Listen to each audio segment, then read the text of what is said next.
네, 안녕하세요. 대한민국과 전 세계에서 우리 정법전 TV를 애청해 주시는 감사한 구독자님들과 시청자님들, 정혁진 변호사입니다. 오늘은 제가 예고해 드린 대로 최병천 소장님을 초청해 가지고 말씀을 듣는 그런 시간을 갖도록 하겠습니다. 그 전에 이제 제가 간단하게 오늘 있었던 일 이야기를 쭉 드려야 될 것 같은 게 황상무 수석이 일단은 옷을 벗었고요. 이제 사퇴를 갖다가 했고요. 그 다음에 이종섭 대사도 이제 귀국을 한다라고 제가 이야기를 들었는데, 이 두 가지가 저희 같은 사람들 입장에서 봤을 때는 저게 뭐가 문제지 이렇게 생각이 되는데, 그게 이른바 특히 법률가들의 한계가 아닌가. 왜냐하면 법적으로는 문제가 안 되거든요. 그래서 제가 몇 번 말씀을 드렸는데, 이종섭 대사가 임명된 게 법적으로는 하등의 문제가 되지가 않는다. 더군다나 이종섭 대사가 출국 금지가 해제가 되지 않았습니까? 그것도 하등의 문제가 되지 않는다. 하지만 그럼에도 불구하고 이 세상이 법대로만 돌아갑니까? 그런데 법률가들은 이 세상이 법대로 돌아가야 된다라고 당위적으로 생각한 사람들이 많다. 그런데 지금 대통령도 평생 이제 검사로서 이제 최고 절정의 위치까지 올라가셨던 분이고, 그러다 보니까 아무래도 주위에 계신 분들도 그런 분들이 계신가, 어쨌든 그런 생각이 드는데요. 어찌됐든지 간에 이렇게 황상무 이종섭 문제가 어느 정도는 이제 해결될 기미가 보이기 때문에 다시 좀 분위기가 바뀔 수 있지 않을까, 그런 생각이 듭니다. 사실은 이제 최병천 소장님 제가 모시려고 생각했던 거는 한 2, 3주쯤 전이었어요. 근데 그때는 지금과는 분위기가 완전히 달랐습니다. 그때는 서울에서 국민의힘의 지지율이 45%, 민주당은 30%, 그렇게 15% 차이가 났고요. 제 개인적인 제 짧은 생각으로는 그 차이가 더 벌어지지 않을까, 저는 그런 생각을 했었는데, 그렇기 때문에 또 그런 예측을 누가 했었는가? 최병천 소장님이 예측을 갖다가 하셔서, 그다음에 이제 원래는 그때 빨리 모시려고 그랬는데 워낙 바쁘셔가지고 그렇게 쉽게 이제 시간이 안 맞아가지고 오늘 이렇게 모시게 된 건데, 그 사이에 진짜로 또 이제 선거판이 아주 그냥 폭풍처럼 바뀌었다. 그래서 이 시점에 다시 이제 최병천 소장님 모셔가지고 말씀을 듣는 게 오히려 더 큰 의미가 있을 수 있겠다, 그 생각이 들었습니다. 어쨌든 제가 서설이 좀 길었는데 최병천 소장님을 소개시켜 드리도록 하겠습니다. 네, 초대해 주셔서 감사합니다. 네, 반갑습니다. 간단하게 자기소개를 좀 해주시죠. 예, 저는 지금은 신성장 경제연구소를 하고 있는 최병천 소장이라고 하고요. 네네. 그리고 그 전에는 민주당 쪽에서 오랫동안 활동했습니다. 지금도 민주당 당원이기도 하고요. 당원이시고. 네, 민주당 당원이고, 민주당의 싱크탱크에 민주연구원이라는 곳이 있는데요. 네네. 민주연구원 부원장을 했었고, 네네. 그 전에는 박원순 시장님 서울시 정책보좌관 하면서 네. 서울시 정책을 총괄하는 걸 했었었고요. 네네. 그리고 또 뭐 국회 보좌관도 했었고, 과거에는 이제 노동운동하려고 공장도 좀 몇 년 다닌 적이 있었고요. 공장은 몇 년 다니셨어요? 공장은 한 6, 7년 정도 다녔었는데요. 대단하시네. 저는 정규용접 자격증도 있습니다. 그래서 예. 워낙 한 20년 전 일이어가지고 네. 20년 조금 더 된 건데, 그래서 아마 가벼운 거는 그때도 할 수 있지 않을까라고 그냥 생각을 했는데, 아직 해본 적은 없지만, 네네. 그래서 약간 진보 쪽에 오랫동안 있고, 다만 이제 제가 정책 쪽이나 경제 이런 걸 좋아해가지고 넓게 보면 이제 정책의 연장으로 저는 경제를 공부했던 사람인데요. 그래서 2022년도에는 이제 좋은 불평들이라는 책을 썼었고, 네네. 뭔가 진보 쪽 경제학이 뭐가 좀 이상하다 해가지고 이제 5년 동안 공무원 연금까지 다 털어가지고 이제 썼던 거고, 네. 최근에는 요 이제 이기는 정치학이라는 네. 책을 이제 썼는데요. 저도 구입했습니다. 네, 감사합니다. 그래서 요거는 뭔가 이제 진보 쪽에서 약간 운동권 경제학이라고 그럴까요? 네네. 지난번 좋은 불평등은 운동권 경제학을 비판하려고 쓴 책이고, 요 책은 이제 운동권 정치학을 좀 비판해서 뭔가 좀 이렇게 나라에 도움이 되는 좋은 진보가 됐으면 하겠다라는 마음을 썼는데, 제가 이번에 책을 내보니까 약간 네 편 내 편 아니면 별로 관심이 없는 것 같더라고요. 네네. 그래서 뭐 책은 아주 뭐 잘 팔리고 있지는 않은데, 우리 뭐 이제 그 정법전 TV에 오면은 좀 잘 팔리지 않을까라는 뭐 생각이 별로 들면서 그렇게 잘 팔리겠습니까? 예, 아무튼 관심 있는 분들이 보면은 그래서 제가 듣기로는 용산 대통령실에서도 이 책을 보는 분들이 꽤 있다고 들었어요. 봐야 돼요. 네, 그래서 뭐 진보 쪽이든 보수 쪽이든 관계없이 한국 정치가 어떻게 돌아가는지를 좀 현실 정치 교과서를 좀 목표로 쓴 책이어가지고 네. 본 사람들 반응은 다 대체로 좋은 것 같습니다. 네네. 네. 일단은 제 생각에 최병천 소장님은 민주당 당적을 버릴 사람이 아니에요. 네, 맞습니다. 뭐 보수로 전향이란 표현이 맞는지는 모르겠지만 그럴 생각은 일도 없으신 분이다라고 하는 걸 제가 미리 말씀을 드리고 네. 그 다음에 제가 최병천 소장님을 모셔야 되겠다라고 생각한 게 두 가지 이유가 있어요. 첫 번째는 제가 돌직구쇼 그래도 이제 좀 오래 나가지 않았습니까?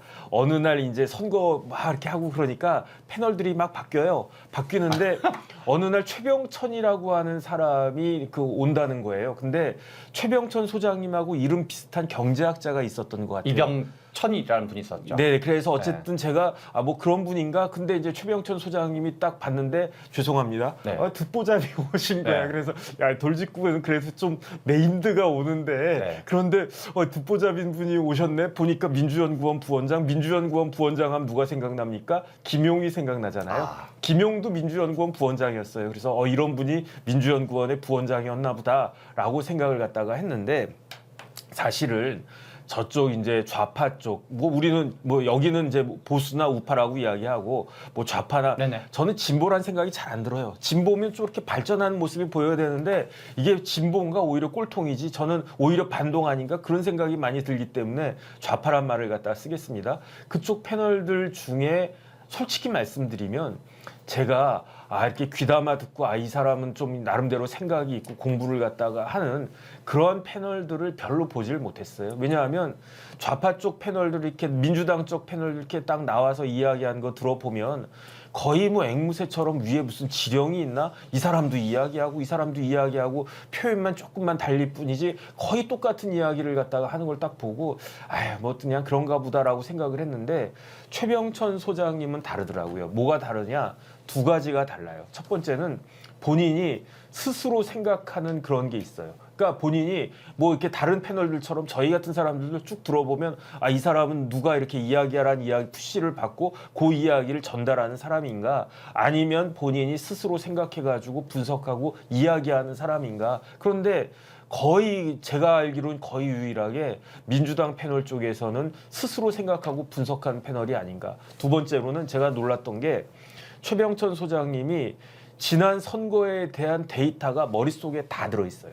그래가지고 그 이야기하는 거 딱 들으면 제가 그때 이거 메모해야 되겠다 이런 생각이 들 정도로 아주 나름대로 지난 선거 특히 선거에 대해서 그러한 그 데이터 같은 것들이 그래서 어떻게 이렇게 데이터를 갖고 있는가 머릿속에 갖고 있는가 봤더니 아마 이런 책을 갖다가 쓰면서 이게 좋은 불평등도 있고 이기는 정치학도 있고 이런 책을 갖다 쓰다 보니까 머릿속에 이게 다 들어가 있는 사람이구나. 그래서 제가 이런 분은 뭐 그 정파를 떠나가지고 객관적으로 지금 봐야 되지 않겠습니까? 지금 제가 지금 국민의힘 200석 이긴다 그렇게 이야기하는 게 말이 되겠습니까? 아니면 조국처럼 민주당이 범민주 연합이 200석 이긴다 이렇게 이야기하는 거는 하나의 주장일 뿐이지 아무런 근거가 없는 거란 말이에요. 그런데 최병천 소장님 말씀은 객관적으로 들을 만한 것이 있겠다 그 생각이 든 게 첫 번째였고 두 번째는 저랑 굉장히 친한 후배가 있어요. 고등학교, 대학교, 서울대법대 그 다음에 이제 저랑 같이 변호사 사무실하는 후배가 저한테 딱 찾아오더니 형님 그 최병천 소장 아시냐? 알지. 어떻게 하냐면 제가 같이 방송했으니까. 근데 최병천 소장님하고 한번 저녁 한번 먹게 해달라는 거예요. 그래가지고 왜 그랬더니 이기는 정치학이 아니고 좋은 불평등이라고 하는 책을 자기가 읽었는데 너무 감명을 받았다는 거예요. 그래가지고 그 저자를 갖다가 한번 만나가지고 이야기를 들어보고 싶다고. 그래가지고 저하고 또 우리 그 고등학교 선배하고 해가지고 넷이서 저녁을 먹었는데 그때 최 소장님하고 저 밥 같이 먹은 처음 그 기회였거든요. 근데 옆에서 제 후배는 그 책도 읽고 그랬으니까 궁금하잖아요. 궁금한 거 막 물어보고 저는 그냥 앉아서 횟집 가가지고 이렇게 막 밥 맛있게 그냥 우거우거 먹으면서 귀는 열려 있으니까 무슨 말씀하시나 다 들었는데 이거 들어보니까 역시 그냥 그 패널로 이렇게 나와가지고 잠깐 이야기하는 거하고 저녁 먹으면서 한 2시간 정도 그때 우리 같이 밥 먹었었죠. 네, 맞습니다. 그렇게 이야기하는 거, 그렇게 깊게 이야기하는 거가 달이 들려가지고 그래가지고 아 이분은 한번 꼭 모셔야 되겠다 해서 그 저녁 먹고 그리고 난 다음에 제가 연락드려가지고 그래서 오늘 이제 날짜를 잡았는데 그 시청자분들은 딱 한 가지만 기억하시면 됩니다. 뭘 기억하시면 되느냐? 이번 22대 총선과 관련한 가장 히트한 그 뭐라고 할까 단어가 있어요. 이번 22대 총선을 상징하는 단어를 그 만들어낸 사람이 있어요. 그 사람이 누구냐? 최병천 소장님이에요. 뭘 만들었느냐? 비명횡사라고 하는 말을 최병천이 만든 거예요. 제가 돌직구를 갖다 같이 했는데 그때 그 돌직구에서 뭐 이런저런 어록을 막 그 많이 만들어냈어요. 무슨 뭐 감나무 전략이라는 이야기도 들었고 가랑비 전략도 뭐 들었고 그 다음에 또 그밖에 이거 참 기발하게 재밌는 이야기를 갖다가 만들었다. 저도 조금 그런 거 하거든요. 그런데 이 최 소장님 이런 게 있는데 그래도 제가 무릎을 딱 치고 모든 사람들이 다 따라한 말이 뭐냐면은 비명횡사예요. 비명횡사라고 하는 말을 최병천이 처음으로 이야기한 것이다. 그거를 갖다 기억하시면서 또 지금 제가 말이 길었죠. 지금부터는 우리 최 소장님의 그 이야기를 갖다가 듣도록 그렇게 하겠습니다. 네, 감사합니다. 네, 그 무슨 얘기를 하면 될까요? 그냥 하시고 싶은 말씀을 갖다 하시는데 네. 지금 제가 그 최 소장님 또 말이 길어지는데 네. 이기는 정치학을 보면 여기서 이번 총선을 어떻게 예상을 했느냐? 네. 국민의힘이 이긴다고 그랬잖아요. 네. 그 이야기부터 해주시죠. 네. 국민의힘이 이길 가능성이 높다고 본 책이었고요. 이 네네. 책은 11월 한 중순경부터 한 12월 초 정도까지가 탈고된 책이에요. 네네. 그래서 그 시기를 좀 염두에 두고 이제 책을 이해해 주시면 될 것 같은데요. 네네. 지금은 현재 분위기는 일당 여부는 좀 약간 갸우뚱한데 네네. 이제 범야권 그러니까 국민의힘이 140석을 넘기는 좀 어려워진 것 같고 네네. 현재 분위기로는 네. 물론 앞으로 바뀔 수 있습니다. 제가 뭐 또 예측하면 계속 상황이 바뀌기 때문에 네네. 그리고 현재 분위기는 좀 더 아무튼 130석 넘기는 좀 어려워졌고 한 뭐 130석도 약간 좀 이제 봐야 되는 네. 그리고 유보적인 입장으로 좀 봐야 될 것 같은데요. 근데 이제 몇 가지 이유가 있었는데요. 그 책에서는 제가 이제 기본 시나리오 민주당 입장에서 기본 시나리오, 나쁜 시나리오, 좋은 시나리오 표현했는데 그렇죠. 기본 시나리오는 144석 대 139석 정도로 봤어요. 144가 국민의힘이었죠. 그렇죠. 네네. 이건 비례대표를 포함해서입니다. 네네. 그런데 이제 지금 분위기는 꼭 이제 그거랑 또 맞는 건 아니죠. 그런데 잠깐만 말을 끊으면 제가 기억하는 게 네. 최 소장님이 기본은 144 대 139라고 그랬어요. 네. 5석 차이로 그 국민의힘이 이기는데 좀더 우위다. 예. 과반수는 못 얻는다. 네네. 그리고 난 다음에 뭐라고 이야기했냐면 네. 베러 시츄에이션, 그러니까 좋은 시나리오로 가면은 몇 석 대 몇 석이라고 그랬어요. 그때는 여기 그 있는데요. 150 몇 석이라고 그랬던 것 같은데. 민주당이 151석, 151석. 국민의힘이 132석. 아니 저기 그 뭐야 그러면은 이게 그 반대로 그 민주당의 그 월스 그 안 좋은 시나리오- 경우. 네네 안 좋은 민주당이 127석, 127석, 국민의힘이 156석. 156석. 네. 그 다음에 민주당한테 좋은 게 민주당이 151석. 그 다음에 국민의힘이 몇 석이요? 132석. 132석. 네. 자, 다시 한번 정리를 갖다가 하면 그때 그 작년 연말에 최병천 소장이 정리한 게 기본은 144 대 139로 그 국민의힘이 이긴다. 그런데 민주당이 더 나쁜 상황이 되어 버리면 국민의힘이 좋은 상황이 되어 버리면 156 대 127까지 갈 수 있을 것이다라고 했는데 이 책이 나오고 난 다음에 상황이 민주당한테 더 나쁜 방향으로 흘러갔었잖아요. 그렇죠. 2월까지 특히 그랬었죠. 네네. 그래서 제 기억에 156석보다도 더 나빠질 수 있겠다라고 생각을 했었단 말이에요. 지금 국면이 그냥 총론을 좀 얘기 드리면 네네. 제가 주요한 날짜를 좀 다 외웠는데요. 네네. 한동훈 비대위원장이 등장한 날짜가 12월 26일이에요. 맞아요. 네. 수락연설을 공식 이제 네네. 발표했던 날이 12월 26일인데요. 네네. 12월 26일부터 1월 유난 갈등이 있던 게 1월 20일, 22, 23이거든요. 네. 21일 날이 일요일이었고 이제 네. 우리가 돌직구했던 게 1월 22일이었는데요. 네네. 그리고 서천시장이 1월 23일이었어요. 네. 그래서 그게 1국면이었는데 네네. 그때는 보수의 결집을 통한 지지율 상승으로 볼 수가 있었고요. 네네. 보수의 결집이 어떤 의미를 갖는 거냐면 윤석열 대통령의 특징 중에 하나가 국민의힘 정당 지지율보다 줄곧 더 낮았었어요. 네네. 보통 임기가 한 1년 반 정도 됐는데 대통령 지지율이 정당 지지율보다 낮은 경우는 흔치는 않거든요. 그러니까 국힘보다도 대통령 지지율이 낮았다. 그렇죠. 그래서 네네. 국민의힘 지지자들도 뭔가 좀 약간 뭐 좀 마음에 안 드는 구석이 있다라는 대통령. 반응을 보였던 거죠. 네네. 그래서 근데 한동훈 비대위원장이 등장하니까 이 보수 쪽에서 뭔가 이렇게 약간 샤이 보수라 그럴까요? 좀 이 사람은 좀 마음에 든다 상대적으로. 네네. 그래서 이제 보수가 좀 이제 응답을 좀 적극적으로 하게 되면서 지지율이 쭉 올라간 거죠. 네네. 그래서 이제 한 몇 프로씩 좀 올라갔죠. 네네. 그러나 이제 일국면의 특징은 요거를 이제 국면 1이라고 치면 네네. 보수의 결집이라고 표현할 수가 있어요. 네네. 이때는 중도의 변화는 좀 미흡했었어요. 네네. 그리고 한동훈 비대위원장의 메시지도 약간 이제 운동권 비판, 뭐 이재명 대표 비판 네네. 이런 거에 좀 더 강조점이 있었죠. 그때 한동훈이 하루에 1%씩 올리겠다 뭐 그러지 않았었었네. 1%까지는 얘기를 하진 않았었어요. 조금 왜냐면 조금씩. 하루에 1%면 한 90일 지나면 90%가 오르기 때문에 선거가 그때도 한 90일 넘게 남았었기 때문에. 네네. 예. 그러면 이제 거의 한 뭐 150% 가까이도 나올 수 있고 막 그래가지고. 네네.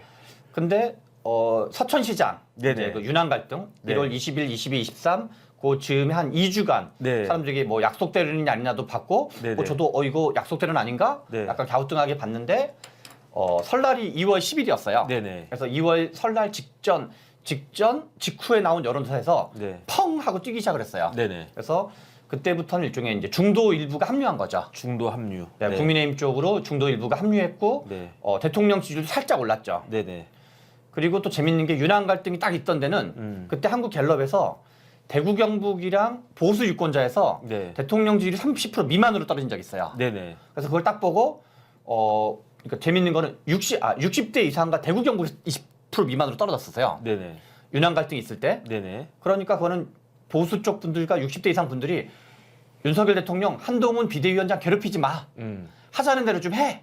라는 여론으로 그때 본 거였던 거죠. 네네. 이제 한국갤럽 당시 여론이 그랬는데 그런데 민주당의 이제 우리 임혁백 공천관리위원회 위원장이 전 정부 책임론을 얘기한 게 2월 5일이었어요. 네네. 그리고 이재명 대표가 새술은 세부대를 얘기한 것도 2월 14일이었어요. 네네. 그러니까 그때부터 민주당은 약간 제가 그때 썼던 표현이 국민의힘은 낙동강 벨트를 공략하는데 민주당은 친문을 공략하기 시작했다라고 해서 네, 기억나요. 네, 2월 초중순에 이제 그런 일이 벌어졌는데 그리고 이제 김영주 의원이 탈당한 날짜가 2월 19일이었고 네네. 박용진 의원이 하위 10%를 받았다고 공개적으로 밝힌 게 2월 20일이었어요. 네네. 그때 제가 비명행사, 찐명행제라는 표현을 썼고 네네. 그래서 검색을 하시면 그날부터 비명행사라는 용어가 이제 쫙 언론에 나오기 시작을 하거든요. 네네. 그래서 이때를 분기점으로 그러니까 2월 달도 민주당이 뭔가 조금씩 스멀스멀 약간 정체되거나 살짝 하향하는 분위기였는데 네네. 2월 19일, 20일 이런 등등이 이제 여러 가지 하고 그리고 임종석 컷오프가 이제 2월 27일이었죠. 2월 27일에 임종석 컷오프. 그렇죠. 박용진으로부터 딱 일주일 이후였었는데요. 네. 그래서 요 국면이 민주당의 지지율이 쭉 떨어지고 네네. 그래서 이렇게 민주당의 공천 갈등 또는 뭐 비명 행사 국면 요게 민주당 지지율이 떨어졌던 거죠. 네네. 그리고 그래서 그때쯤에 우리 이제 정 변호사님을 만났었죠. 네네. 그 즈음에 저희가 만났었는데 이게 민주당이 만만치 않겠다. 네. 그래서 저는 민주당은 120석 내외 정도 될 것 같고 네. 국민의힘은 어지간하면 이 정도면 한 160석을 넘어갈 수 있겠다라는 네. 생각을 그때 이제 했었죠. 그러면 그야말로 그게 이제 국면 3이었던 거죠. 그 월스트 케이스하고 딱 맞는 거네요. 그렇죠. 왜냐하면 그때 월스트 케이스가 네. 국민의힘 156석, 민주당 뭐 127석 대충 비슷한 예상했는데 그것보다도 조금 더 나갔다. 그리고 심지어 2012년 총선 때 네네. 박근혜 비대위원장이 등장하고 한명숙 당시 대표가 있었는데 네. 그때 민주당이 수도권에서 다 합쳐서 서울, 경기, 인천에서 58%를 의석을 가져가요. 네. 그런데 전국 의석을 어떻게 되냐면 152석 대 117석이었어요. 네네. 그러니까 어마어마한 격차였던 거죠. 예예. 아무튼 그런 게 이제 3국면이었고 네. 그래서 이게 3월 초 첫째 주까지만 해도 네. 첫째 주라는 거 1월 1일 날, 2일 날인데요. 네. 3월은 이제 1일, 2여가지고 이게 만만치 않겠다 이제 민주당이 이게 좀 뒤집기 만만치 않겠다. 네. 그런 생각이 들었는데 3월 2주차를 거치면서 다시 지지율이 뒤집어진 게 나중에 확인된 거죠.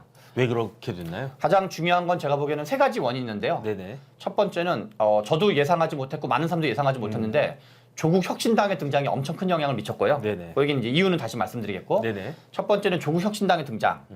두 번째는 지금 이제 용산에서 이번에 반응을 하게 된 이종섭 전 국방부 장관 문제. 네네. 그다음에 세 번째는 의대 정원 논란이라고 생각을 해요. 네네. 그 세 가지가 이제 각각 어떻게 영향을 미쳤냐. 그리고 또 하나는 김부겸 선대위원장의 등장. 김부겸. 네. 네, 요 네 가지 요인이 이제 합쳐진 걸 보여주고 네. 앞에 두 가지가 제일 크고 뒤에 두 가지가 이제 좀 뭐 보조적인 걸로 볼 수 있는데요. 네네. 첫 번째는 조국 혁신당의 등장이 어떻게 영향을 미쳤냐면 민주당의 지지 기반은 크게 세 종류가 있거든요. 기본 지지 기반이 네네. 친문, 친명, 호남. 네네. 요 3대 축이 민주당의 기본 지지 기반이어가지고 네. 요 분들을 합치면 대략 정당 지지율을 치면 30% 초중반 정도가 나와요. 네. 여기에 2030 여성이 선거 때가 되면 다시 결합을 해요. 네네. 그래서 이분들을 합치면 그리고 또 이제 50대 화이트 칼라가 또 결합을 하고 네. 이 5개 층이 지난 대선 민주당 지지 기반을 볼 수 있고 거기에 2030 남성이 결합을 하면 네. 그게 촛불 연합이었다고 볼 수가 있어요. 네네. 근데 이제 촛불 2030 남성은 지난번에 이제 지난 대선이랑 4.7 재보선 때는 오세훈 씨를 지지하거나 그런 형태를 띄었던 거죠. 네네. 2030 남성은 이탈하고 지금 이제 화이트 칼라 50대 화이트 칼라는 약간 갸우뚱하게 중도로 빠져 있는 거고.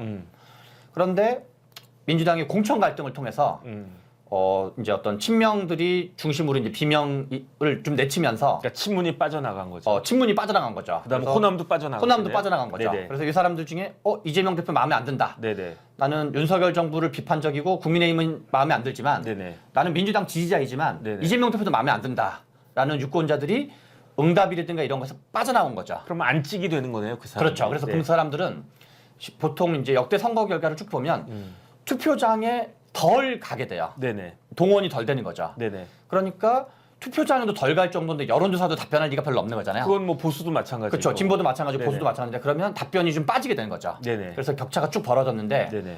3월 3일 날 조국 혁신당 전당대회를 했고 3월 4일 날 이재명 대표와 조국 대표가 만났어요. 네네. 왜냐면 이제 전당대회 했으니까 각 정당한테 이제 인사차 만나거든요. 그렇죠. 그래서 그때부터 조국 혁신당이 만들어졌네 네네. 하면서 언론에 쭉 이제 나오게 된 거죠. 네네. 그래서 근데 그 뒤로 그 주간에 있던 금요일 보통 여론조사를 목요일 금요일에 많이 발표되거든요. MBS라는 거랑 갤럽이 이때 많이 발표되고 그다음에 요즘 방송사들이 이제 토요일 일요일에 특히 일요일 저녁에 많이 발표하는데요. 네네. 금, 토, 일 발표된 여론조사가 이제 좀 뭔가 조짐이 달라지기 시작한 거죠. 네네. 여기 하나가 있고 네. 그래서 3월 4일 이 날짜가 있고 네네. 이종섭 전 국방부 장관을 호주 대사로 임명한 게 언론에 보도되기 시작한 게 3월 6일이에요. 그렇죠. 그리고 출국한 날짜가 3월 10일이에요. 맞습니다. 그래서 요 날짜가 딱 3월 3일, 4일, 뭐 3월 6일, 10일 이런 날짜가 딱 지나면서 그 3주차 시작하니까 네네. 새로 나오는 여론조사가 갑자기 팡 하고 뒤집어지는. 그래서 이제 첫 번째는 조국 혁신당의 등장으로 인해서 이재명 대표가 뭔가 좀 마음에 안 들었던 범민주당 지지자가 있었는데 네네. 이 사람들이 소극적 지지층으로 돌아서기도 하고 응답에 좀 미온적이었던 거죠. 오히려. 네네. 이제 왜냐면 이재명 대표는 마음에 안 들었으니까. 네네. 그런데 조국 대표가 등장을 하면서 야 그래도 이재명 대표보다는 이 사람이 낫지 그렇죠. 하면서 일종의 선택지가 우리 베스튼 라빈스가 골라먹는 재미라고 표현하는데 선택지가 한 개 있을 때는 에이 그냥 투표장 안 가야지 하다가 선택지가 2개가 되니까 이재명 대표는 좀 마음에 안 들었지만 조국 대표가 마음에 든 사람이 의외로 많았던 거죠. 그래서 여기가 딱 합류를 하면서 네네. 약간 뭐랄까 이제 그리고 또 김부겸 선대위원장이 합류를 하면서 네네. 민주당은 연합군의 모양새를 갖게 된 거예요. 연합군. 일종의 우리가 뭐 자총령 우베커 이런 표현이 있는데 네네. 일종의 이재명 대표의 민주당이 있으면 왼쪽에는 조국 대표가 있고 네네. 오른쪽에는 김부겸 선대위원장이 있는 모양새가 된 거죠. 그럼 이런 거랑 똑같은 거네요. 라면을 갖다가 할 때 네. 옛날에 라면 1,000원짜리인데 갑자기 라면이 3,000원짜리가 딱 생기면 네. 2,000원짜리 라면이 싸 보이잖아요. 그런 그러니까 거죠. 2,000원짜리 라면이 많이 팔리는 그런 아주 교묘한 전술이 있을 수 있는데 조국당이 딱 생기면서 이재명 대표보다는 그래도 조국은 괜찮지라는 그런 희석 효과가 생긴다는 그런 이야기겠네요. 그렇죠. 그리고 민주당 지지자들 입장에서는 이 재밌는 게 그 민주당 표만 갈라먹은 게 아니라 네네. 비례대표에서 민주당 지지율과 조국 혁신당의 지지율 합치면 원래 민주당 지지율보다 높게 나오고 있어요. 맞아요. 재밌는 게. 네네. 이 얘기는 뭐냐면 바깥에 빠져있던 중도 일부도 합류했다는 얘기예요. 그래서 처음에는 네. 어떻게 제 기억으로는 국민의힘 지지율이 뭐 예컨대 30%다. 네. 그럼 민주당 20%, 조국당 10% 해가지고 초기에는 그랬었어요. 삐까삐까했는데 지금은 오히려 20 해가지고 10이 더 높은 그런 그렇죠. 형상이 되어버린 거죠. 그래서 이게 뭐 저도 좀 예상하지 못했던 건데 네네. 왜 이렇게 생각을 해보면 네네.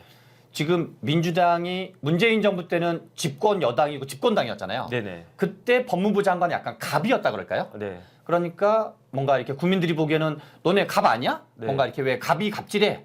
그리고 왜 비유하고 그러는 거야? 갑을 비유하는 거야? 네네. 이런 거였는데 그동안 털릴 만큼 털렸고 형량도 나올 만큼 다 나왔거든요. 네네. 그리고 뭐 국회의원이 된다 그래서 뭐 대법원 판결이 안 나오는 것도 아니고 그렇죠. 이건 뭐 국회의원이 몇 석이 나오든가 무관하게 어차피 대법원 판결은 나오는 거거든요. 다른 원인으로. 그리고 뭐 실제로 유죄가 나올 경우 어차피 갈 건 다 가는 거거든요. 네네. 그래서 털릴 만큼 털렸고 형량 받을 만큼 받았기 때문에 그리고 약간 사람들이 민주당이 지금 야당이다 보니까 네.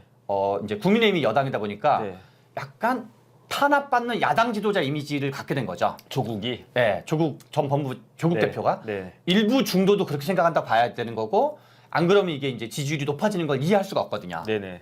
그래서 그래서 원래는 우리가 이제 지역구 투표 비중이 워낙 크니까 300석 중에 254석이고 비례대표는 46석밖에 안 되거든요. 네네. 이 비율로 치면 17%밖에 안 되거든요. 네네.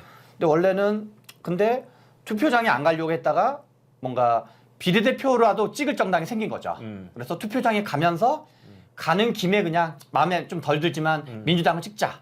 왜냐하면 소극적인 민주당 지지층인 거고. 그러니까 밴드웨건 이펙트네요. 그렇죠. 네네. 그래서 원래 이제 우리 신장식 대변인이 만든 표현인데 지역구는 민주당, 비례대표는 조국당이 이제 지민 비조라 그러는데 네네. 실제로 논리적인 관계는 비조하려고 갔다가 하는 김에 지민하자 이렇게 되는 거죠. 네네. 그래서 전체 캐파를 키워준 거고. 근데 저는 처음에 어떻게 생각했냐면요. 네. 조국당이 이렇게 지지받을 줄을 몰라가지고 그거는 최 소장님뿐만 아니라 네. 조국 대표도 마찬가지였을 것 같아요. 네. 그래가지고 처음에는 지민비조 그랬단 말이에요. 그러니까 지역구 찍으려고 이렇게 가가지고 민주당 찍으려고 가가지고 간 김에 네. 아예 뭐 민주당 어차피 많으니까 네. 비례를 우리를 갖다가 찍어주세요라고 해가지고 지민비조 했는데 그런데 신장식 변호사가 이름을 바꿔버렸어요. 비조지민. 비조지민으로 네. 이거는 가불관계가 완전히 바뀌었다. 네. 아니, 원래 민주당이 지금 폭망하고 아까 그 최 소장님이 말씀하신 것처럼 3월 초까지는 몇 대 몇이었느냐 120석 우는 그런 그 정도였는데 네. 이제 비조지민 해가지고 그 의석이 확 올라가니까 우리가 갑니다 이런 이야기 하는 거 아닌가 전 그 생각이 들어요. 재밌는 거는 이재명 대표 입장에서는 네네. 조국 혁신당의 등장으로 혜택을 봤다고 봐야 돼요. 네네. 왜냐하면 맞습니다. 지지율이 빠지던 걸 오른 거는. 그렇죠. 근데 또 다르게 보면은 네. 관심을 받던 그러니까 민주당 범 지지자들의 관심을 이재명 대표만 약간 독식하거나 계란을 한 바가지 담아뒀다가 네네. 약간 계란을 담은 새로운 바구니가 등장한 거예요. 네네. 그래서 약간 그 어떤 팬덤 정치를 나눠 먹게 된 거죠. 그렇죠. 그래서 어떤 이재명 대표 팬덤에 대항하는 조국 대표 팬덤이 등장을 해서 지금 이 이재명 대표는 약간 뭔가 좀 불쾌할 수 있는 상황이 돼버린 거야. 네네. 왜냐하면 지금 지역구 입장에서는 어차피 소선거구제라는 건 이쪽 정당 찍냐 저쪽 정당 찍냐 이거 선택지 하나밖에 없잖아요. 네네. 그런데 비례대표는 마음에 드는 거 찍는 거거든요, 상대적으로. 네네. 그래서 지금 여러 가지 여론조사를 보면 조국 혁신당의 비례대표 비례정당 지지율이 민주당보다 10%포인트 이상 이기는 게 일반적이에요. 네네. 그러면 이게 만약에 이대로 그냥 선거가 끝난다. 예를 들어서 조국 혁신당 한 30%, 민주당 15% 이렇게 나온다 그러면 조국 혁신당 덕택에 조국 대표 덕택에 민주당이 이겼다. 네네. 이런 평가를 받게 될 거고 그렇죠.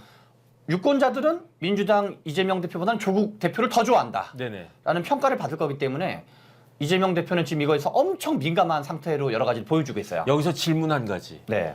그 조국당이 네. 호남에서 독자적인 후보를 낼 가능성은 없을까요? 지금 조국 정당은 그냥 완전히 비례대표 중심 노선을 걷겠다는 거야. 그렇긴 한데 제 생각에는 네. 예컨대 수도권 같은 데서 조국당이 이제 후보를 낸다. 네. 그러면 그게 이제 그 국민의힘에게 유리하고 민주당에게 치명적일 수가 있는데 네. 예컨대 호남에서는 네. 조국당 아니면 민주당이 될 거 아니겠습니까? 그런데 지금 민주당보다 조국당의 그 인기가 더 좋을 수도 있는 거 아닌가? 저는 그런 생각이 들어서 제가 조국이라고 하면 아니면 제가 조국을 지지하는 호남 출신이라고 하면 저 광주에서 출마할 테니까 그 공천 주세요라고 조국 대표한테 가서 부탁할 수도 있을 것 같은데 그럴 가능성은 없나요? 지금 민주당의 지지자들이 이재명 대표에서 약간 갸우뚱한 게 뭐냐면 네네. 어떤 희생과 헌신하는 모양새라기 희생, 헌신, 포용하는 모양새보다 어떤 본인 걸 좀 챙긴다 주로. 그렇죠. 뭐 친명만 챙긴다든가 비명은 내친다든가 이런 거여서 네네. 너무 좀 약간 타산적이라는 느낌을 받고 있는 거거든요. 아, 그것도 극단적이죠. 제가 봤을 때. 근데 지금 조국 대표는 의도했든 아니든 정반대 이미지를 만들려고 그래요. 우리는 사리사욕을 추구하는 게 아니라 범민주당의 어떤 전체를 좀 키우는 걸 하겠습니다. 네네. 그래서 일종의 경쟁하는 모양새가 아니라 약간 연대하거나 민주당의 역할을 존중해주겠다. 네네. 그래서 방금 정 변호사님 말씀하신 것처럼 호남에 출마한다 그러면 약간 이제 그 경쟁하는 모양새를 갖게 된다 그럴까요? 네네. 그게 아니라 오히려 약간 우리는 좀 이익을 추구하는 게 아니라 뭔가 명분을 추구하겠습니다. 네네. 하기 때문에 비례대표가 더 많이 나오고 있는 걸 봐야 되는 거죠. 그러면 이제 지역구에서는 호남이라고 하더라도 네. 출마를 경쟁하는 모양새를 일부러 안 취하면서 안 취하면서 그런데 그게 어차피 비례대표 득표를 많이 받게 되면 네네. 어떤 정치적 상징 자본이 생기는 거거든요. 정치적 상징 자본을 갖는 게 더 이익이라고 보는 거죠. 네네. 그러면 그렇다라고 치고 그다음에 이제 조국당 이야기했고 이종섭 이야기했고 그다음에 의대는 어떻게 영향을 의대 정원 미친다고? 문제는 한 3주 전, 4주 전에만 해도 국민들이 이재명 그 윤석열 대통령이 뭔가 이렇게 한바탕 제대로 일을 해보구나 네네. 하는데 이제 이게 좀 장기화되면서 네. 약간 이제 뭐 그 응급실 문제라든가 이런 막 수술 환자 문제 같은 게 생기면서 네네. 혹시 이러다가 내가 병원에 갈 일이 있는데 내가 못 받는 거 아니야? 이런 이제 우려가 좀 커지고 있는 거죠. 네네. 그래서 원래 뭐 잘 아시다시피 여론이라는 게 이럴 때는 이러다가 뭔가 좀 같은 원인이어도 저럴 땐 저렇게 있는 게 있잖아요. 그래서 이제 갑자기 지금은 좀 약간 아직은 찬성 여론이 더 높아요. 네네. 여러 가지 여론에서. 근데 스멀스멀 약간 불안감이 좀 약간 생기고 있는 거죠. 네네. 그런 점에서 있고 그리고 이제 마지막으로는 이제 김부겸 선대위원장 같은 사람이 합류하면서 뭔가 공천 갈등을 약간 봉합 또는 수습하는 모양새. 요게 이제 현재까지 상황인 거죠. 그럼 지금까지 크게 네. 지지율이 이렇게 반전된 것에 대한 영향을 크게 세 가지로 말씀을 하셨는데 네. 첫 번째는 조국당 플러스 김부겸 네. 어차피 비슷하다고 그렇죠. 네네. 보고 두 번째가 이종섭 황상무 네. 그다음에 세 번째가 의대 문제인데 네. 제가 질문할 게 그렇다라고 하면 혹시 네. 도태우 장해찬의 공천 취소는 영향이 있었을까요? 아니면 없었을까요? 저는 이제 정치를 항상 저는 이제 플레이어적인 생각을 갖고 있어가지고 네네. 정치를 플러스 제로 마이너스라고 아예 그냥 생각을 해요. 네네. 득점, 본전, 실점. 그러면 도태우 장해찬 후보 이슈는 제 생각에 네네. 마이너스를 줄이는 게 중요해요. 네. 그리고 이 막말도 우리가 유형을 구분해야 되는데요. 네네. 막말 중에서도 어떤 내용이고 어느 유권자 타겟팅한테 영향을 갈까 생각을 해봐야 되는데 예를 들어서 우리 뭐 돌직구에서 다뤘지만 정봉주 후보의 막말은 네네. 발목질과 관련된 어떤 병사들을 약간 조롱하는 내용이었잖아요. 그렇죠. 이거는 그 군대 갔다 온 남자들은 이제 다 대부분 다 군대를 갔다 오는데 네네. 그리고 군대 갈 예정이거나 그 아이들을 이제 아들을 군대로 보냈던 어머니들 네네. 입장에서는 경천 동지할 얘기거든요. 그다음에 그걸 떠나가지고 인간으로서는 사실 할 말이 아니잖아요. 뭐 그거는 물론 뭐 네네. 이제 이상한 얘기하는 사람이 워낙 많은데 네네. 그러니까 이 이슈는 날짜가 지나면 지날수록 이거는 수습이 불가능한 이슈예요. 네. 그리고 남성들은 점점점 이탈하게 되고 청년들 표는 대거 다 이탈하고 네. 어머니들 표도 이탈할 가능성이 있는 표거든요. 네네. 그러면 이 사람들은 다 이렇게 스윙이거든요. 스윙. 네. 네. 그러니까 예를 들어서 양문석 씨 막말은 노무현 대통령을 조롱 및 비하한 건데 네네. 이건 넓게 보면 민주당 지지층 안에 있는 사람들이에요. 그렇죠. 이게 표가 떨어질 정도의 막말이냐? 아직 표가 떨어지진 않고 있거든요. 네네. 지지율이 변동이 없으니까. 어차피 지지할 사람은 지지하고 그렇죠. 그래서 안 할 사람은 안 하고 같은 막말이어도 표가 떨어지는 막말과 네네. 표가 약간 표는 안 떨어지고 기분 나쁜 또는 약간 무례한 막말이 좀 다른 거죠. 네네. 그런데 도태우 후보는 5.18을 비하하거나 네네. 북한군이 개입하고 그다음에 이제 전두환을 약간 찬양하는 이런 거여가지고 네네. 호남 유권자들한테 약간 자극한다 그럴까요? 네네. 또는 호남 유권자를 자극하거나 결집시키거나 네네. 또는 의도적으로 한동훈 비대위원장, 과거에 뭐 김종인 비대위원장, 이준석 대표가 서진 정책이라서 호남에 뭔가 이렇게 화해 그리고 호남의 민주화 운동을 존중하는 스탠스를 취했는데 네네. 그거랑 모순되는 게 하나가 있던 거고 네네. 그다음에 장해찬 씨 막말은 잠깐 그러면 네. 제 생각에는 도태우나 네. 양문석이나 네. 어차피 표에는 큰 영향이 없는 거 아니겠습니까? 어차피 도태우의 5.18 그 발언과 관련해 가지고 네. 뭐 광주에 계신 분들이나 이런 분들은 기분이 나쁘고 막 그 화가 나겠지만 그렇다라고 해가지고 그럴 분들이 원래 내가 국민의힘 찍으려고 했는데 그런데 내가 도태우 때문에 안 찍겠다 이런 사람들은 거의 없을 것 같고 반대로 도태우를 지지했던 국민의힘을 지지했던 사람들한테는 그냥 그럴 수도 있지 이런 식으로 가는 거 아닌가 그렇다라고 하면은 양문석하고 비슷한 거 아닌가 전 그런 느낌이 드는데 저는 좀 다르게 봐요. 그렇습니까? 우리나라 국민들이 네네. 과거에 김무성 옥새파동과 유승민 원내대표 찍어내기 네네. 박근혜 대통령 때 네네.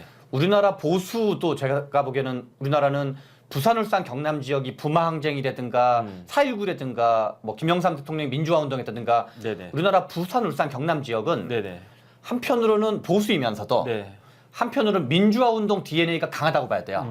그래서 한국의 보수는 권위주의의 어떤 좀 권위주의에도 관대한 보수도 있는 반면 네네. 권위주의에 매우 비판적인 보수가 섞여 있다고 봐야 돼요. 그렇다라고 하면 도태우 장해찬 공천 취소가 국민의힘 지지율 하락에 큰 영향을 미치진 못했을 것 같다라는 말씀이신가요? 저는 이제 그 공천을 취소한 게 잘했다고 보는 거죠. 잘했다라고 보수 입장에서. 네네. 그리고 도태우보다는 제가 보기엔 장해찬 후보가 더 큰 타격인 건데 장해찬이요? 왜냐하면 전방위적으로 대통령이니까. 뭔가 여기저기를 긁어놨잖아요. 네네. 예컨대 뭐 한국인들은 일본인에 비하면 발톱의 때만큼도 못하고 네네. 뭐 약간 정신 나간 여자들 비슷하게 하고 부산은 약간 이상한 동네인 것처럼 하고 그 이제 막말이 약간 전방위적인 막말이어서 네네. 그게 점점점 커지면 뭐 부산표 약간 떨어져 나가고 여성들 표가 약간 떨어져 나가고 무슨 뭐 또 이제 서울 사람들 표가 떨어져 나가고 이런 식이어가지고 그러니까 도태우 후보는 좀 자극적이다면 장해찬 후보는 여러 유권자들의 표를 떨어뜨리는 걸로 됐기 때문에 제가 보기에는 제가 만약에 뭐 국민의힘 선대위원장이거나 그런 뭐 등등 비대위원장 이런 거였어도 제가 보기에는 빨리 컷하는 게 중요하고 그 유의하실 게 정봉주 후보 막말 이슈가 나온 다음에 며칠 정도 있다 그 컷한지 아세요? 기억나세요? 좀 오래 길게 끌었던 것 같은데. 아닙니다. 아닌가요? 이틀 반 만에 딱 잘랐습니다. 그러니까 그 돌직구 쇼가 그때 이제 월요일이었던 걸로 제가 기억나는데 네네. 월요일 하자마자 수요일 날 공천을 취소해 버렸어요. 그래서 제 기억에는 이틀 또는 이틀 반 만에 네네. 이틀 또는 이틀 반 만에 이제 공천을 취소했었죠. 네네. 그래서 그게 더 길어졌으면 아마 제가 보기엔 상당히 타격이 컸을 텐데 네네. 이제 비교적 조기에 한 거를 봐야 되는 거죠. 어쨌든 도태우 장해찬은 최 소장님 그 관점에서 보면은 국민의힘에게 그렇게 마이너스를 손실을 줄인 손실을 줄인 것이다. 손절매를 그나마 빨리 한 거죠. 오케이, 알겠습니다. 그러면 이제 거꾸로 이제 올라가가지고 네. 지금 최 소장님이 그 분석한 게 조국당과 김부겸, 그 다음에 이종섭, 황상무, 그 다음 네. 세 번째 의대였는데 네. 결국은 이제는 국민의힘을 컨설팅 해주는 입장에서 말씀을 갖다가 해주세요. 네. 그럼 이 세 가지가 이제 최 소장님 입장에서는 마이너스라고 했는데 네. 이 마이너스를 오버컴하려면, 극복하려면 네. 어떻게 하는 게 필요할 것인가? 먼저 의대. 의대 문제는 변수가 될 수 있다고 봐야 되는데요. 네네. 지금 2,000명을 증원하는 거잖아요. 네네. 그러면 이제 역대 의사 파업들이 네 번째 파업인가 지금 네 번째 파업인가 다섯 번째 파업인데 벌써요? 그렇죠. 야. 과거에 역대 정부를 파업 통틀어서 많이 했네. 근데 역대 정부가 다 이걸 이기질 못했어요. 네네. 과거에 이제 의학분업 때부터 네네. 2000년 또는 2001년에 김대중 정부 때 처음으로 파업을 했었죠. 네네. 그래서 역대 정부가 다 이걸 이기지 못했는데 아, 만약에 그러니까 초기에 윤석열 정부 이걸 건드린다 그럴 때 네네. 사람들이 박수를 친 거죠. 네네. 야 제대로 한번 해봐. 네. 이런 느낌이 들었던 건데 지금 2,000명을 증원한다 그랬는데 지금은 약간 이제 다시 불안감이 생기고 있는 거거든요. 네네. 근데 만약에 이거를 어떤 형태로든 일정한 정도의 진도가 나가면서 타결된다. 그러면 역대 정부는 뭔가 제대로 못하거나 아니면 아예 개혁하려다가도 접었거든요. 네네. 혹시라도 이게 이제 의료대란 같은 게 발생할까봐 이게 타결되면 플러스가 된다 봐야 되겠죠. 해내네? 뭔가 성과를 만들어내네. 네네. 뭐 2,000명 그대로를 아니다 하더라도 진도를 나가는구나. 네네. 뭔가 우리가 뭐 100% 완전하진 않다 하더라도 뭔가 진도를 나가는 느낌을 주면서 타협을 해내면 그러니까 타결을 해내면 그러면 와, 일 잘하는구나. 그런 평가를 받을 수가 있겠죠. 네네. 그래서 제가 보기엔 이 의료와 관련된 의대 정원 논란과 관련된 타결 여부가 하나의 어떤 그 뭐랄까 중요한 모멘텀이 될 수가 있고 두 번째는 앞에서 얘기했던 것처럼 우리가 이제 정치를 어떻게 이해할 거냐 문제에서 정치를 특히 중앙 정치는 유권자 연합 관점에서 봐야 돼요. 네네. 그래서 뭐 앞에서 말씀드린 것처럼 이재명 대표가 좋아서 민주당을 지지하는 사람, 조국 대표가 좋아서 지지하는 사람, 뭐 문재인 대통령, 뭐 김부겸 총리, 뭐 김부겸 선대위원 이렇게 섞여 있는 것처럼 네네. 국민의힘도 마찬가지예요. 네. 과거에 뭐 박근혜 대통령이 좋아서 지지하는 사람, 김무성, 유승민 이런 사람이 좋아서 스펙트럼 연합이니까. 네네. 근데 지금 국민의힘 쪽을 연상하면 윤석열 대통령과 한동훈 비대위원장만 보이는데 다른 스펙트럼. 네네. 예컨대 유승민, 뭐 김무성, 뭐 안철수. 그러니까 윤석열 대통령과 한동훈 비대위원장은 어차피 약간 색깔이 비슷한 분이잖아요. 네네. 이렇게 넓게 보면 윤석열 라인인 거잖아요. 넓게 보면. 이 분들과 좀 다르게 제가 보기에는 뭐 김무성, 뭐 유승민 또는 이제 이번에 떨어졌던 하태경 네네. 이런 사람을 뭔가 역할을 주면서 인물을 좀 띄우면 네네. 그 약간 연합군의 모양새를 취했는데 지금 민주당 계열은 국민의힘 약간 솔로. 여기는 뭔가 이제 우리 노래로 치면 그룹 한 이렇게 밴드라면 네네. 여기는 이제 그냥 약간 그 우리 혼자 부르는 솔로 가수라 네. 그럴까요? 그래서 여기도 뭔가 밴드 형태를 취하는 모양새를 뭔가 취하면 아 여기도 연합군이구나. 그러면 약간 그 유권자들 중에 골라 먹는 재미가 좀 있다 그럴까요? 네네. 그래서 뭐 이게 뭐 누구인지는 뭐 알아서 잘 할 문제이지만 아무튼 연합군의 모양새를 취하는 거. 그리고 그게 제가 보기엔 좀 필요해 보이지 않나. 그럼 만약에 그 네. 의대 문제가 네. 그 타협이 되지 않고 해결되지 않으면 이게 부담이 되겠네요. 그럴 가능성이 있다고 봐야죠. 이것도 이제 마이너스가 스멀 이제 해서 그리고 사람이라는 거는 네네. 내가 좀 좋아하는 사람은 좋은 일을 할 때 더 예뻐 보이고 네네. 내가 좀 약간 비판적으로 보는 사람은 똑같은 거라도 약간 더 비판적으로 보이는 게 사람의 일반 심리거든요. 그러면 네. 예컨대 지금 정부에서 이야기하는 거는 의대 정원이 2,000명 늘리는 거잖아요. 네. 근데 예컨대 이제 그 의사들도 의대 정원이 늘어날 수밖에 없다라고 하는 거는 인식을 하는데 네. 2,000명은 자존심 상해서 안 된다. 네. 서로 어떻게 보면 자존심 싸움이에요. 제가 봤을 맞습니다. 때는 네. 치킨 게임 같은 건데 1,000명이면 뭐 수용하겠다. 예컨대. 네. 그래가지고 이제 윤석열 정부가 네. 2,000명을 갖다가 뒤로 물리고 1,000명으로 합의가 돼서 정상화가 되면 네. 그런 경우에는 그 국민의힘 지지율이 올라갈까요? 아니면 에이 뭐 2,000명 그럴 줄 알았다 이러면서 오히려 또 역효과가 날까요? 어떻게 생각하세요? 오른다고 봐야죠. 오른다? 왜냐하면 역대 정부가 다 그것도 벌벌벌벌 못했으니까. 못했거든요. 네네. 그 왜냐하면 실제로 여기가 전투력이 꽤 있는 거 아니에요. 네네. 약간 그런데 제가 보기에는 뭐 1,000명 정도 해내면 네네. 아마 꽤 반응이 있지 않을까 싶습니다. 1,000명이면 반응이 있겠다. 네. 참 의사 선생님들 대단하신 것 같아요. 왜냐하면 옛날에는 변호사가 1년에 사법시험 합격자가 300명이었거든요. 네. 그 다음 이제 로스쿨 생겨가지고 로스쿨 정원이 한 2,000명인가? 그 다음에 지금 그 변호사 시험 합격자가 한 1,500명인가 아마 그럴 거예요. 네. 저희 때는 변호사 3,000명이었는데 지금은 변호사가 3만 명이 됐어요. 네. 그 이후는 3만 명까지는 제가 기억하고 그 이후는 그것도 안 했는데 그 체크도 안 했는데 변호사들은 이렇게 그 뭐 로스쿨 생기고 사법시험 정원 늘어나고 그럴 때 끽소리 못 했는데 야 의사들은 5번이나 지금 그 개기면서 그걸 막아냈구나. 참 대단하다. 지금 로스쿨 건 때문에 다른 모든 전문직이 똘똘 뭉치는 거예요.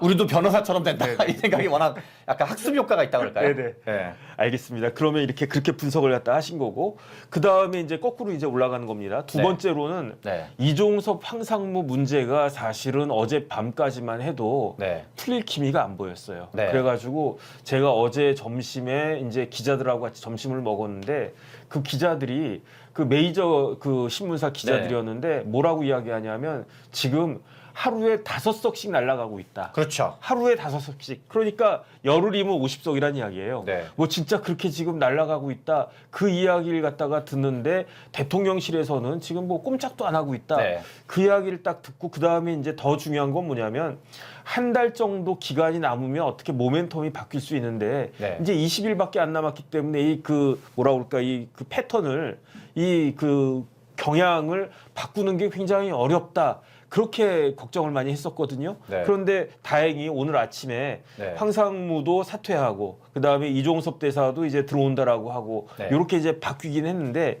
이게 어느 정도 영향을 미칠까요?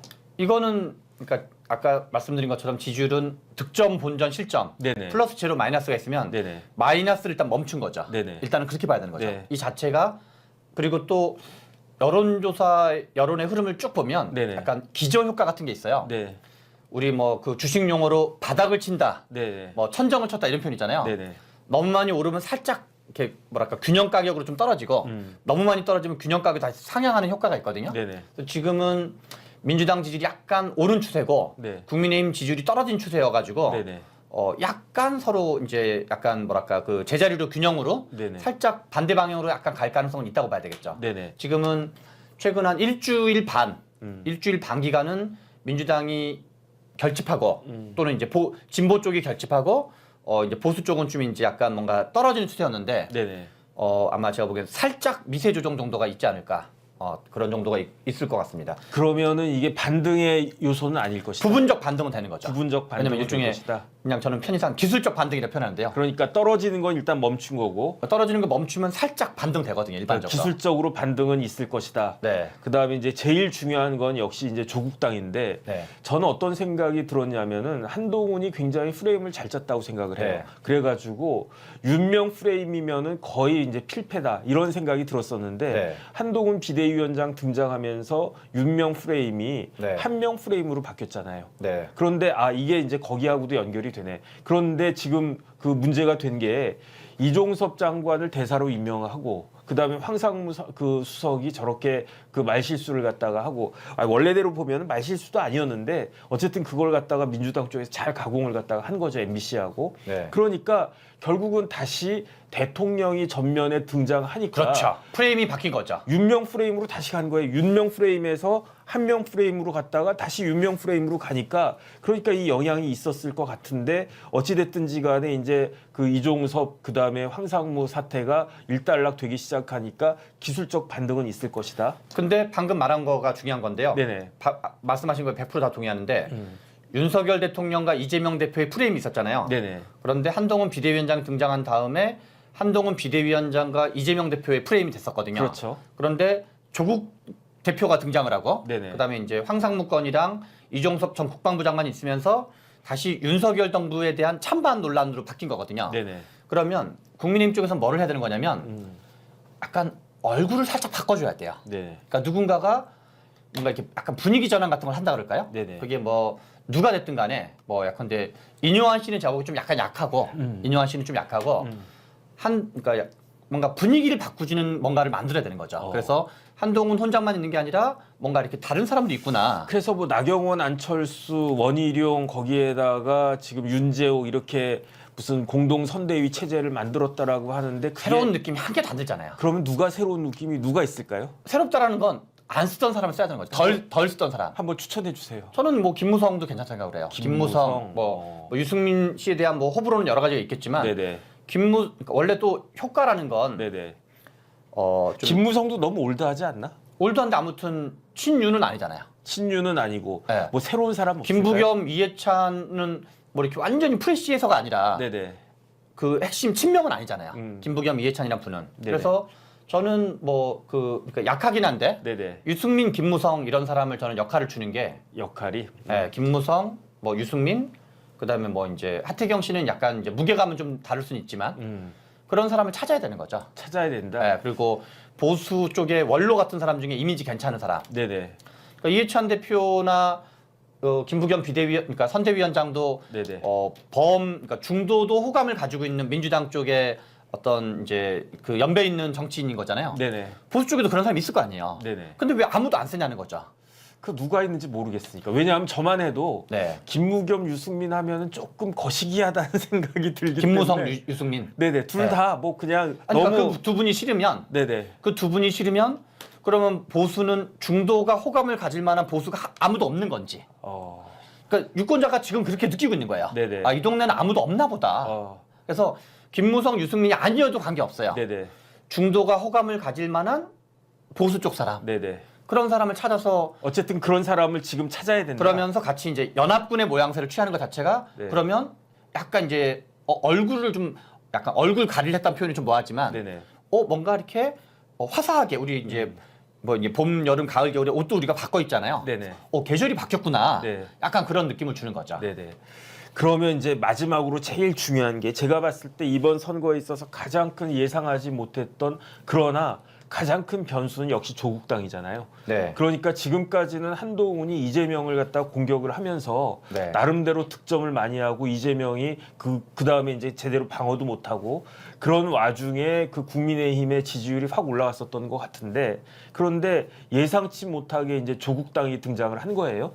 그런데 이 조국당에 대해서는 국민의힘이 아무런 공격도 지금 제대로 못하고 있는 거 아니냐. 왜냐하면 조국이 그냥 뭐 그 항소심까지 유죄 판결 나온 그런 사람이다. 이런 정도로만 치부를 갖다가 했는데 왜 그러냐면 저도 변호사지만 법률가지만 어떻게 생각하냐면 법률가들은 아유 판결 나왔으면 끝이지 이 생각을 한단 말이에요. 네. 거기까지예요. 그러니까 한동훈도 마찬가지고. 그런데 지금 보면은 일반 유권자들 생각은 그게 아니잖아요. 오히려 그 유죄 판결이 나왔기 때문에 조국이 불쌍하다라고 생각하는 그렇죠. 사람들이 의외로 많더라고요. 그렇죠. 그게 이제 털릴 만큼 너무 이제 잘못한 거에 비해서 과하게 털렸다는 인식이 있는 거죠. 그래서 야 이런 게 선거고 이런 게 정치구나라고 생각을 하는데 이런 조국당에 대응하기 위해서는 국민의힘이 어떻게 해야 된다고 생각하십니까? 이게 조국 혁신당은 약간 이제 뭐랄까 털릴 만큼 털리고 형량도 받을 만큼 다 받았기 때문에 공격 포인트가 어렵다고 봐야 돼요. 어려워요? 이재명 대표도 공격할 게 별로 없고 네네. 마음에 안 들더라도 네네. 그리고 지금 제가 보기에는 한동훈 비대위원장이 앞에서 제가 국면 얘기할 때 네네. 그러니까 중도에게 어필한 적은 딱 한 번인 거야. 네네. 윤한 갈등. 네네. 그런데 지금 국면이 좀 많이 지나긴 했어요. 네네. 예를 들어서 저는 한동훈 비대위원장이 이번 선거가 이제 결과가 어떻게 나올지 모르겠지만 2012년 박근혜 비대위로부터 많이 공부를 해야 된다 생각을 해요. 네네. 저는 2012년 박근혜 비대위원회가 불리한 판세를 뒤집은 선거의 교과서라고 진심으로 생각을 해요. 완전히 이제 그때 뒤집게 됐는데 그때 무슨 일이 있었죠? 이제 이명박 정부 5년 차였어요. 네네. 그래서 2012년 4월에 총선이 있고 12월에 대선이 있었는데 네네. 11년에 그 서울시장 재보궐선거가 있었거든요. 네네. 그때 박원순 시장이 당선이 됐었거든요. 네네. 그 전에는 또 이제 바로 직전에 오세훈 씨가 무상급식 찬반 투표를 해가지고 날라갔고 본인이. 네네. 그때 박근혜 비대위원장이 등장한 다음에 뭐를 했냐면 사람을 일단 먼저 영입을 하고 네. 그때 이제 김종인, 이상돈, 이준석 이런 사람을 영입했었고 박근혜가. 박근혜 네. 비대위 자체가 네네. 약간 중도스러운데 약간 민주당스러운 색깔도 가진 중도. 그러니까 넓게 보면 범보수 사람인 거죠. 네네. 김종인, 이상돈. 네. 김종인은 그러니까 근데 왜 하필 김종인, 이상돈, 이준석을 영입했을까 생각하면 네. 당시 MB 정부의 약점이 뭔지를 분석한 거야. 부자 정당, 재벌 정당. 네네. 그래서 그거를 희석화시키려고 김종인 씨를 영입한 거고 네네. 4대강을 희석시키려고 그거를 비판했던 이상돈 씨를 영입한 거고 네네. 약간 이제 어르신층의 한정된 지지층을 좀 희석시키려고 청년을 영입한 거거든요. 네네. 사실은 3명을 영입한 게 전부 다 약점 보완 컨셉이에요. 네네. 이게 이제 한 축이었고 네. 두 번째는 이 박근혜 비대위원장이 2007년 대선에서는 줄푸세, 네네. 세금은 줄이고 규제는 풀고 법치는 세우겠다라는 약간 대처리즘과 레이건이즘을 합친 거를 주장을 했는데 네네. 갑자기 2012년에는 경제민주화랑 복지국가를 세워요. 네네. 그러면서 강령을 아예 개정해버려요. 그 아예 그 저걸 대회를 영식으로 열어가지고 네네. 강령 개정하는 절차를 거쳐가지고 강령을 개정한 다음에 재밌게도 3주차 이후부터 지지율이 다 뒤집어져요. 지지율이 뒤집어져가지고 그럼 뭐냐면 보수의 약간 강경보수 이미지가 있던 박근혜 당시 비대위원장이 어차피 박근혜 비대위원장을 지지하는 사람 대신 지지해요. 네네. 이탈하지 않거든요. 본인이 민주당 정책 일부와 민주당스러운 사람 일부를 기용을 하면서 네. 당시 전태일 동상도 방문하고 그래요. 하면서 중도로 확장을 하는 거죠. 네네. 컨텐츠를 중심으로. 그러면 보수와 중도의 정치 연합을 취하게 되는 거야. 선거는 단순하게 말하면 네네. 51% 게임이에요, 그냥. 그렇죠. 한 표만 더 얻으면 되는 거죠. 뭐 51%. 51%라는 거를 연합해서 만들어내는 게 중요하거든요. 왜냐하면 네네. 진보나 보수는 각각 단독으로는 51%를 못 만들어요. 네네. 한 뭐 35% 내외에서 많아야 네. 40%라 그럴까? 네네. 그러면 나머지 한 10 내지 15%를 더 만들어야 되거든요. 네네. 그게 이제 중도 확장인 거죠. 그러면 제가 이제 박근혜 전 대통령 이야기하면서 갑자기 드는 생각이 네. 만약에 이번 선거에 박근혜 전 대통령이 역할을 할 수 있을까요? 지금은 좀 쉽지 않죠. 왜냐하면 그때는 대선 후보로 미래 권력이었고 네네. 약간 기대감이 있었다 그럴까요? 네네. 근데 지금 이제 이미 역할을 한번 했던 분이기 때문에 네네. 이분이 뭐 선거 유세를 한다 그래서 갑자기 분위기가 반전되거나 이런 건 별로 없다고 봐야겠죠. 그러면 오히려 네네. 한동훈 비대위원장은 이게 약간 이제 시기가 좀 지난 건데요. 네. 컨텐츠를 좀 들고 나왔을 필요가 있는 거죠. 컨텐츠. 약간 중도적이지만 약간 개혁적인. 네네. 그래서 과거에 왜 농지개혁을 얘기한다든가 뭐 이민청을 얘기한다든가 등등 이런 얘기를 했었잖아요. 그래서 야 이런 것도 얘기한단 말이야? 라는 게 있었는데 그거를 좀 컨텐츠로 받쳐주는 거를 좀 했어야 되는데 이재명 대표를 비판하거나 운동권을 비판하거나 86세대를 비판하는 거는 어차피 그런 거에 그 비판에 동조하는 사람이 이미 다 국민의힘을 지지하고 있어요. 네네. 근데 그 얘기를 초기에 보수에 결집할 때는 의미가 있다 하더라도 네네. 그걸 3개월 내내 하면 12월, 1월, 2월, 3월 내내 하면 그냥 같은 얘기 또 하는 거거든요. 그래서 저도 조금 그 부분이 아쉽다라고 생각을 하는 게 네. 예컨대 그 한동훈 비대위원장이 그 연초에는 무슨 이야기를 했냐. 국회의원 정원 50명 줄이자. 저 같으면 뭐 비례대표 없애자 이런 식으로 비례대표 할 거면 이런 공약 같은 걸 좀 강하게 이야기하지 않을까 싶은데 그런 이야기는 쑥 들어가 있는 것 같다는 그런 생각은 들고 그다음에 지금 최 소장님 입장에서는 지금은 조국당에 대해서 어떻게 공격할 게 마땅치 않다. 그런 말씀이신가요? 그렇죠. 저는 조국당 공격은 좀 어차피 해도 별로 효과가 그러니까 어느 유권자를 땡겨올 거냐. 네네. 뭐 이런 게 약간 불분명하다는 거죠. 근데 별로 움직일 소지가 많지 않다는 거죠. 조국당에서 네. 그 비례대표 이렇게 쭉 한 걸 보니까 저는 그걸 보고 사실은 실소를 금할 수 없었던 게 1번이 누구냐 박은정, 2번이 누구냐 조국, 10번이 누구냐 차규근 이런 식이란 말이에요. 네. 1번부터 10번까지 제가 아는 사람들도 있고 해가지고 쭉 다 봤더니 한마디로 말하면 제가 봤을 때는 제 눈에는 강남 좌파예요. 네. 1번부터 10번까지 사이에 교수가 2명이고요. 의사가 1명이고요. 변호사가 3명이고요. 네. 그다음에 황운하 같은 경찰청장이 있고요. 그다음에 구글에서 잘 나가던 사람. 그러니까 이게 무슨 서민정당이냐. 진짜 그중에서 서민인가 뭐 어쨌든 그런 사람은 민주당에서 당직자였던 여성만 8번인가 9번인가 받았고 나머지는 다 박은정은 어떤 사람이냐면 남편이 검사장이었어요. 네. 본인은 부장검사 출신이고 부부 변호사인데 그런 사람이 1번을 갖다가 줘? 그런 사람이 무슨 피해자인가? 저는 그런 생각이 딱 들어가지고 조국 혁신당은 무슨 혁신당이냐? 강남 좌파당이지. 저는 그런 생각이 드는데 이런 부분들을 좀 어쨌든 공략을 할 필요가 있겠다는 생각이 들고 그다음 진짜 마지막으로 네. 한 가지만 여쭤보면은 지금까지는 네. 문명 대전이 있었잖아요. 네. 그런데 혹시 이 문명 대전이 조명 대전으로 조명 내전으로 그 발전할 그 가능성은 없을까요? 왜냐하면 이재명 대표 입장에서는 조국 그 대표가 조국 혁신당이 굉장히 거슬릴 수도 있겠다 그 생각이 들던데. 엄청 거슬린다고 봐야죠. 네, 근데 현재 이제 그게 이미. 갈등으로까지 갈 가능성은 혹시 있을까요? 그럴 가능성 거의 없고 총선 이후에 그럴 가능성이 높죠. 총선 이후에. 네.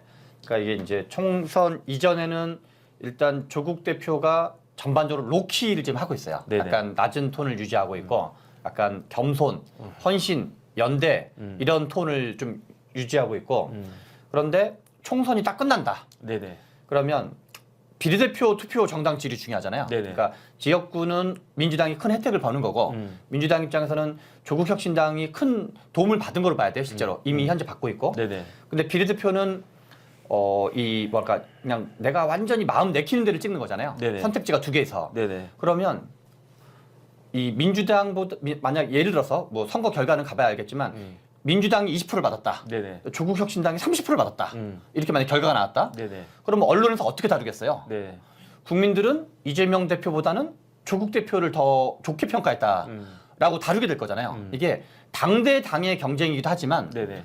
리더십 대 리더십의 경쟁의 성격을 갖고 있거든요. 그렇죠. 인물 대 인물의 경쟁이죠. 네, 어차피 그 이제 뭐 국민들이 이걸 대선 후보급으로 보는 거거든요. 네네. 뭐 대선 때까지 갈지 않을지는 알 수 없지만 네네. 그러면 이제 이재명 대표 입장에서는 내가 이긴 게 아니라 조국 때문에 민주당도 이긴 것처럼 평가받게 될 거거든요. 네네. 언론도 그렇게 다루게 될 거거든요. 네. 그래서 조국 대표 덕택에 또는 조국 혁신당 덕택에 민주당도 승리했고 조국 혁신당도 승리했다. 네네. 동반 승리지만 이쪽 공이 더 크다. 그렇죠. 그러면 약간 정치적인 상징과 평가라 그럴까요? 네네. 어차피 우리가 이게 무형 자산이잖아요. 네. 그랬을 때 뭔가 이렇게 내가 스포트라이트를 잔뜩 받아야 되는데 어떤 나에 대한 평가도 어느 정도는 있겠지만 이재명 대표도 일정한 기여를 한 거니까 네네. 이제 스포트라이트 이쪽으로 좀 더 많이 가면서 이게 이제 약간 화가 날 수 있는 거죠. 네. 그리고 우리 이제 한동훈 비대위원장 호감도 조사 같은 거 많이 보셨었잖아요. 네네. 최근 몇 달간. 네. 그러면 이번 총선이 끝나면 어떤 여론조사가 많이 나오게 될 거냐면 하나는 정당 지지율, 그러니까 의석은 민주당이 압도적으로 많을 거예요. 조국 혁신당에 비해서는. 네네. 뭐 당연히. 근데 정당 지지율이 나올 거고 정당 지지율도 제가 보기에는 지금 비례대표 정당 지지율과 그 지역구 정당 지지율이 한 중간 정도로 나오게 될 가능성이 있거든요. 네네. 그래서 조국 혁신당이 정당 지지율도 반등하면서 언론 노출이 많아질 거고 심지어는 차기 대선 후보 누가 더 마음에 드냐 네네. 에서도 많아질 가능성이 높아요.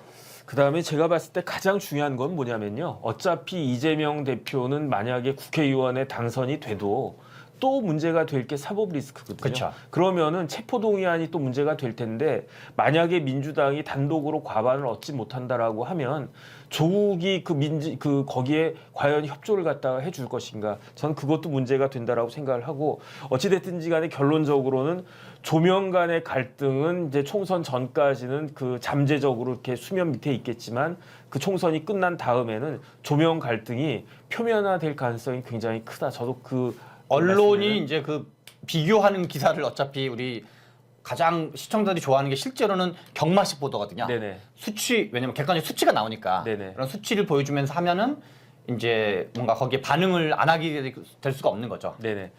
알겠습니다. 벌써 이제 1시간이 다 지나가가지고 오늘은 뭐 요 정도로 이게 정리를 갖다가 해야 되는데 제가 모두에도 말씀을 드렸지만 최병천 소장님은 보수적인 사람이 전혀 아니고요. 아마 돌아가실 때까지 계속 진보 진영에서 그 몸담고 계실 거라고 저는 생각을 갖다가 네. 하고 그렇기 때문에 제가 모신 거예요. 그렇기 때문에 그 다음에 이제 모두에도 말씀드렸지만 최병천 소장님 특징이 뭐냐면 분석하는 거거든요. 그러니까 나름대로 다 맞는다는 이야기가 아니에요. 뭐 제 이야기라고 다 맞겠습니까? 최 소장님 말씀이라고 다 맞겠습니까? 하지만 최병천이라고 하는 진보적인 생각을 가진 사람이 이번 총선을 앞두고 20일을 앞두고 지금과 같은 정국을 이러한 식으로 분석하고 파악하고 있다. 이거는 모든 사람들이 이거는 좌파뿐만 아니라 보수 쪽에서도 당연히 알아야 된다. 저는 그런 생각을 갖다가 하고 그다음에 저 개인적으로는 이 부분에 다 뭐 맞는다라고 생각은 안 하고요. 근데 그중에 새겨들을 이야기는 굉장히 여러 가지가 있었다. 저는 그런 생각이 듭니다. 그다음에 오늘 뭐 방송을 갖다가 들으시는 분들, 보신 분들 제가 혼자 이렇게 막 떠들 때는요. 이렇게 댓글 같은 거 잘 못 보는데 오늘은 최 소장님이 이렇게 말씀을 갖다 많이 해 주셨으니까 제가 이렇게 댓글 같은 것도 이렇게 좀 보면서 이걸 갖다 딱 했는데 생각이 뭐 여러 가지로 이렇게 있으신 것 같아요. 근데 최 소장님의 목표는 뭡니까? 민주당이 승리하는 게 최 소장님 목표입니까? 민주당의 승리보다 더 좋은 거는 네네. 나라를 잘 운영하는 정치가 됐으면 좋겠다. 네네. 그래서 저는 역대 보수가 나라에 기여한 게 있고 네네. 이제 진보가 기여한 게 있는데 네. 각각의 이제 일장일단 있었는데 네. 그 뭐 누가 이기고 지는 거는 한 자리 하고 싶은 사람들의 관심사고 네네. 민주당이 물론 이겼으면 하는 건 뭐 포함되지만 네네. 뭔가 좋은 국회, 좋은 정치 네. 그리고 좋은 정부 이런 게 좀 더 큰 관심사죠. 그렇게 좀 뭉뚱그리지 마시고 네. 저는 이번 총선에서 국민의힘이 최소한 151석을 가져야 그래야지 우리나라가 좋아질 거라고 생각을 하시는데 네. 최 소장님은 어떤 식으로 의석 배분이 되는 게 가장 아이디얼하다라고 본인은 생각하시는지. 저는 이제 뭐 제 뜻대로 어차피 의석이 되지 않기 때문에 네네.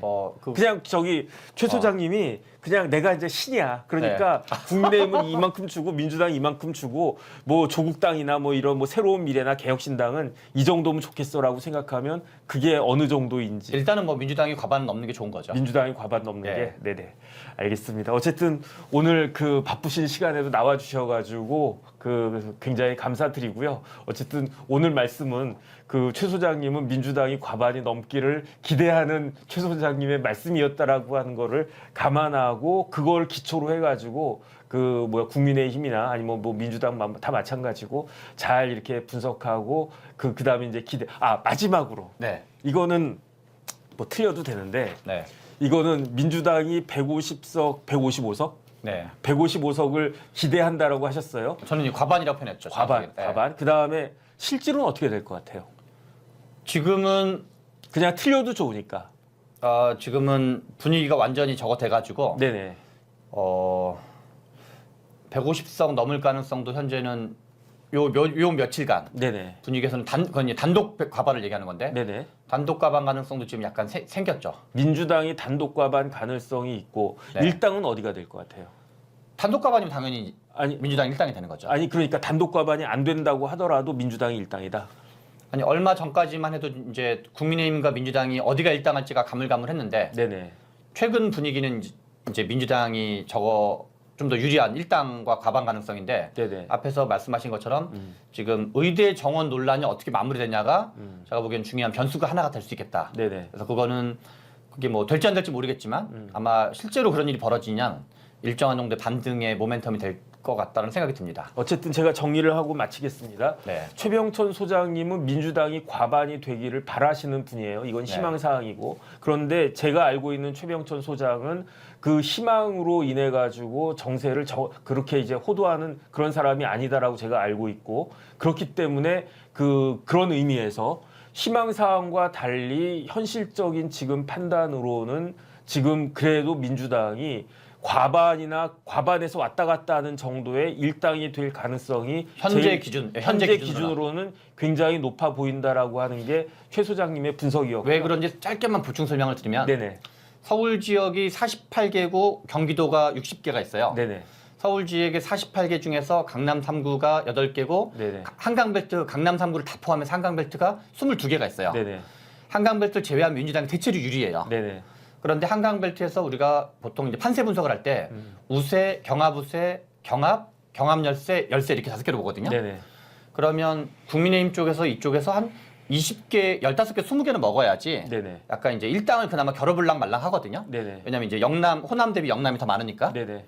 그런데 지금 강남 3구를 제외하면 그동안 국민의힘이 가장 유리하던 곳이 어디냐면 동작이었어요. 네네. 동작가불이었거든요. 네네. 동작갑의 장진영 후보랑 동작을의 나경원 후보인데 네네. 나름 상당히 센 사람으로 봐야 돼요. 네네. 그런데 민주당이 공천 갈등이 있을 때는 한 10 내지 15% 정도 앞서고 있다가 맞아요. 최근 여론조사 보면은 삐까삐까. 박빙에 가깝게 됐거든요. 네네. 오차범위 이내로. 네네. 그래서 나경원 후보랑 장진영 후보가 만약에 삐까삐까 하거나 질 정도면 네네. 나머지 한강벨트 전체가 국민의힘이 다 위태롭다는 얘기예요. 그렇죠. 그러면 48개 중에 15개 미만이 될 확률이 높다는 얘기거든요. 네네. 48개 중에서. 네네. 그러면 대충 계산해 보면 거의 한 7대 3 또는 7.5대 2.5가 나온다는 얘기예요. 네네. 그러면 제가 이제 경기도는 뭐 그 서울만큼 자세히는 모르지만 네네.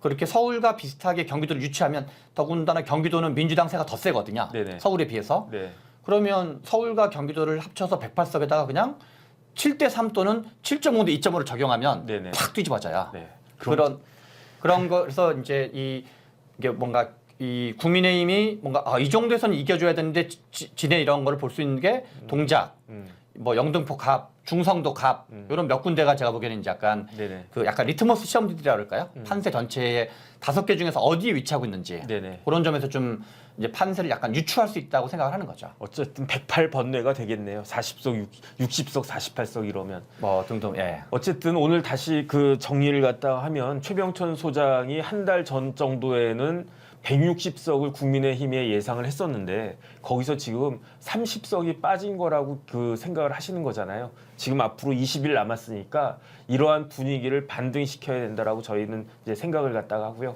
오늘 어쨌든 네. 귀한 말씀 들려주셔가지고 감사합니다.